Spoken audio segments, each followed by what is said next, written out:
नमस्कार। उमरखेड़ आज तक डेली न्यूज़ में आपका स्वागत है और आप देख रहे हैं आज तक डेली.in। छत्रपति शिवाजी महाराज की प्रतिमा को छत्रपति शिवाजी महाराज चौक में स्थापित किया जाए, ऐसी मांगों का निवेदन 11 जून को डॉक्टर प्राध्यापक मीनाताई सावड़कर इनके नेतृत्व में महिलाओं की ओर से मुख्य कार्यकारी अधिकारी नगर परिषद उमरखेड़ कार्यालय को दिया गया। निवेदन में मांग की गई है कि पिछले 2.5 साल से कैद छत्रपति शिवाजी महाराज की प्रतिमा को बाहर लाकर उसे छत्रपति शिवाजी महाराज चौक में स्थापित किया जाना चाहिए और प्रतिमा का सौंदर्यीकरण और अनावरण भी किया जाना चाहिए। इस समय उपस्थितों को महाराष्ट्र प्रदेश कांग्रेस कमेटी कार्यकारी सदस्य डॉक्टर प्राध्यापक मीनाताई सावड़कर, विभागीय उपाध्यक्ष निराधार निराश्रित व्यक्ति विकास विभाग अमरावती सभापति सुनीता गजानन घोड़े, इनके हाथों विभागीय सचिव श्री गौतम दवने, जिला सदस्य निराधार निराश्रित व्यक्तित्व विकास यवतमाल सभापति विद्या पातालवंशी, जिला उपाध्यक्ष सभापति श्यामला एरेकर, जिला सहसचिव आम्रपाली दवने, जिला सचिव मंगल दवने, तालुकाध्यक्ष उमरखेड़ सभापति नंदाताई दवने, शहराध्यक्ष उमरखेड़ सभापति नंदाताई पुरी, इन सभी को महाराष्ट्र प्रदेश कांग्रेस कमेटी की निराधार निराश्रित व्यक्तित्व विकास यवतमाल जिला उमरखेड़ तालुका पद पर नियुक्ति पत्र दिए गए।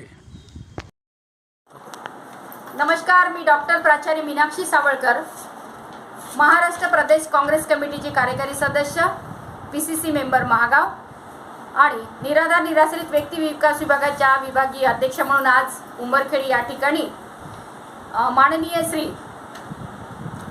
सीओ साहेब यांना आम्ही निवेदन दिलेलं आहे। या निवेदनामध्ये प्रामुख्याने आम्ही मागण्या केलेल्या आहेत। छत्रपती शिवाजी महाराज, ज्या छत्रपती शिवाजी महाराजांनी 12 पगड जातीच्या संदर्भात मोठ्या प्रमाणात काम केलं, त्या छत्रपती शिवाजी महाराजांचा पुतळा गेली 2.5 वर्षापासून बंदिस्त आहे। तो पुतळा ताबडतोब बंदिस्त असलेल्या त्या पुतळ्याला बाहेर काढून शिवाजी चौकामध्ये त्या पुतळ्याचं अनावरण करण्यासाठी आज आम्ही नगर परिषदेचे सन्माननीय सीओ यांना निवेदन दिलेलं आहे।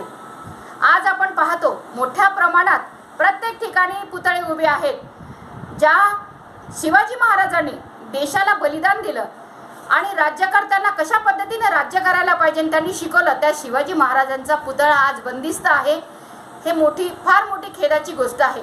म्हणून आज आम्ही सर्व महिलांनी निराधार निराश्रित व्यक्ती विकास विभागाच्या सर्व संघटनेच्या वतीनं आमच्या यवतमाळ जिल्ह्याच्या जिल्हाध्यक्षा सन्माननीय विद्याताई पातालवंशी यांच्या नेतृत्वाखाली आज आम्ही निवेदन दिलं आणि या निवेदनाच्या अंतर्गत तसेच आम्ही आज पूर्ण उमरखेड तालुक्यामध्ये महिला संघटना तयार करून एक महिला सक्षमीकरण खूप आवश्यक आहे। होणाऱ्या विधानसभेच्या इलेक्शनमध्ये महिलांना प्रामुख्याने प्राधान्य देण्यासाठी आम्ही मोठा लढा उभारणार आहोत आणि महिला सक्षम होणं काळाची गरज आहे। महिला जर सक्षम झाली तर घर सक्षम होऊ शकतं आणि घर सक्षम झालं तर घरातील प्रत्येक व्यक्ती हा स्वयंभूत होतो।